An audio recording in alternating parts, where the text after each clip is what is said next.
আসসালামু আলাইকুম। সবাই কেমন আছেন? আশা করি সবাই ভালো আছে। আমি এখন আপনাদের জন্য রান্না করব হচ্ছে গরুর বড়ি বোনা। আমি সব মশলা একসাথে দিয়ে মাখিয়ে রান্না করি। আপনারা কিভাবে রান্না করেন জানি না, তবে এভাবে খেতে বেশ স্বাদ লাগে। তাহলে চলেন আমি মশলা দিই। দেখেন, নিয়েছি এলাচ, দারচিনি, তেজপাতা, লবণ স্বাদ মতো, শুকনো মরিচের গুঁড়া 2 চামচ, হলুদ 1 চামচ, এটা হচ্ছে আপনার ধনিয়ার গুঁড়া,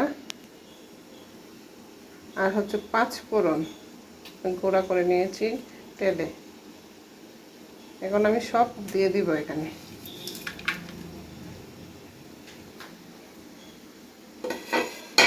এখন এতে দিব আমি আদা বাটা পরিমাণ মতো, পেঁয়াজ,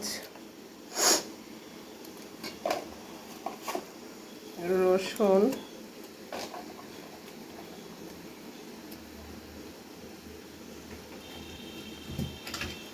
আর দিব জিরা। সব দিয়ে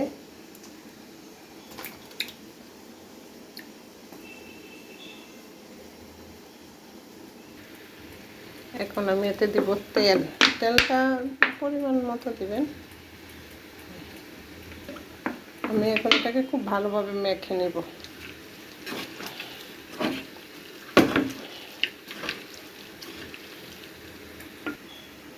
আমি এখন অল্প আছে এটাকে অনেকটা সময় নিয়ে রান্না করব, যাতে খুব ভালোভাবে সেদ্ধ হয়ে যায়।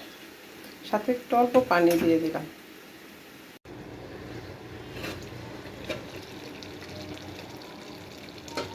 আমার রান্না কিন্তু মোটামুটি শেষ। এখন আমি এতে দিব একটু ভাজা জিরার গুঁড়া, অল্প করে দিবেন।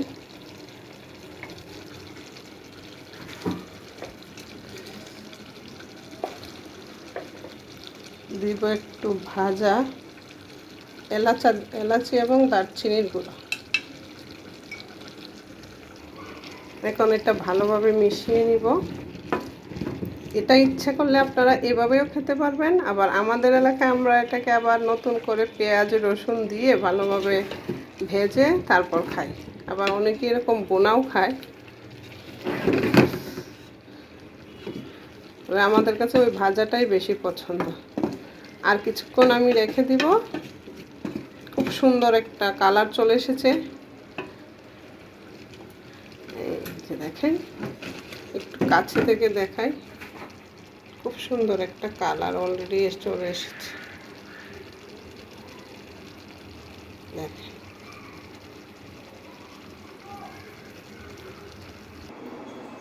যে ধোঁয়া ওঠা, একদম গরম ভাতের সাথে খেতে খুব ভালো লাগবে।